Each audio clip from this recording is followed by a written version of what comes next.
यानी इस डिवीजन का मेन मकसद पाकिस्तान के इलाके में घुसकर वहाँ पर दुश्मन को बर्बाद कर और वहाँ पर ऑब्जेक्टिव्स पर कब्जा करना है। तो ये पूरी ट्रेनिंग और ये पूरी एक्सरसाइज उस ऑब्जेक्टिव को हासिल करने के लिए है। आज वो कह रहे हैं कि जनाब आज़ाद कश्मीर भी पाकिस्तान से ले लेंगे और उनकी पूरी कोशिश है कि हम फौज पाकिस्तान में दाखिल करें। इन्होंने पाकिस्तान में फौज उतारनी है, बाद में ताबूतों में जाए, कैसे जाए, ये बात की बातें हैं। धमकी है और ये एक ऐसा अमल है जिसमें ये साफ जाहिर होता है कि इंडिया एक और जंग की तरफ बढ़ना चाहता है। जब तक उनके किसी जमीन के किसी टुकड़े के ऊपर कब्जा न कर लिया जाए, यानी कि भारत का ऑपरेशन सिंधु 2.0 है।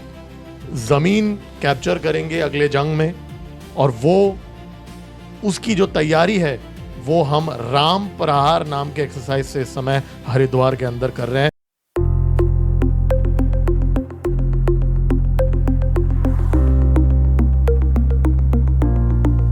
आज मोदी जी जोहानिसबर्ग में थे, वहां पर G20 का समिट चल रहा है। G20 के समिट से उन्होंने एक बात जो अपनी उन्होंने प्रतिबद्धता जो है आतंकवाद को समाप्त करने के लिए, पूरे विश्व में जो आतंकवाद समाप्त करने के लिए जो उनकी प्रतिबद्धता है वो फिर से दोहराई, और ये कहा कि जो ड्रग और टेरर का नेक्सस है, यानी जो आपकी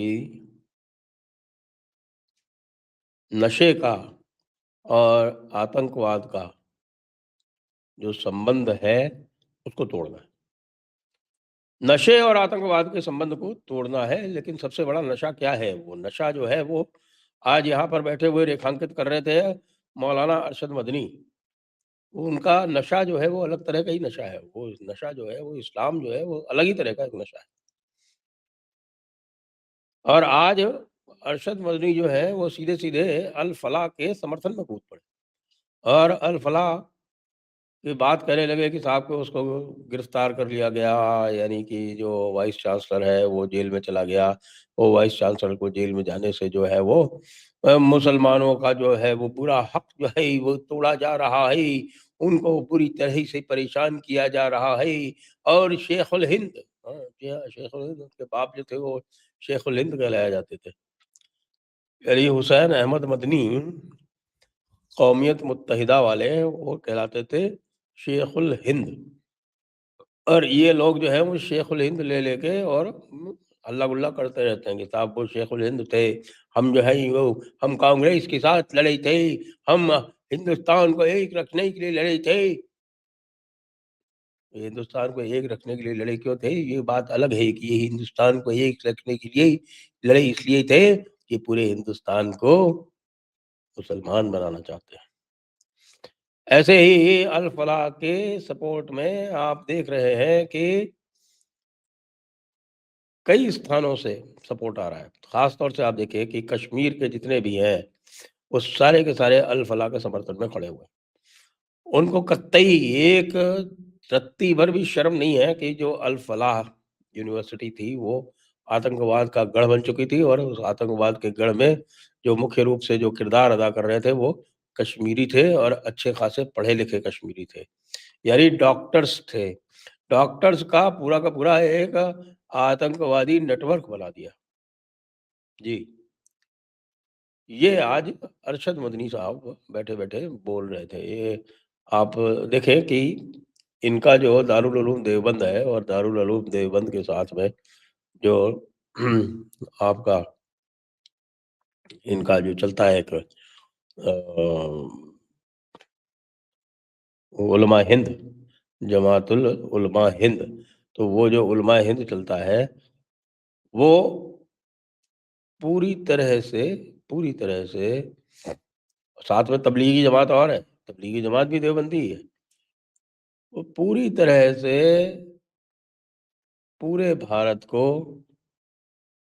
इस्लाम में कन्वर्ट करने के लिए चलता है।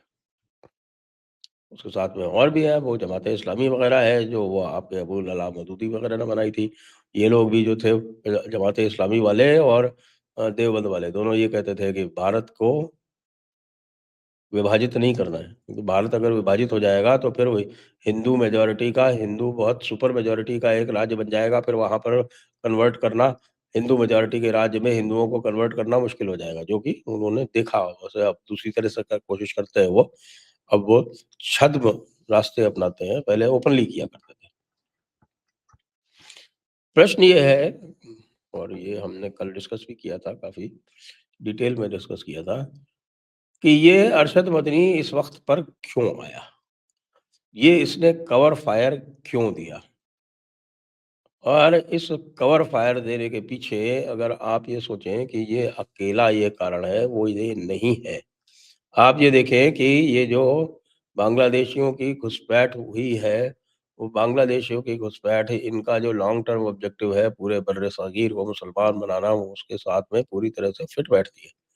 इसलिए ये कभी भी बांग्लादेशियों की घुसपैठ के अगेंस्ट में नहीं बोले, बल्कि जहाँ भी आवश्यकता पड़ी उन्होंने उनके लिए सारी जो सुविधाएँ थी वो मुहैया कराई।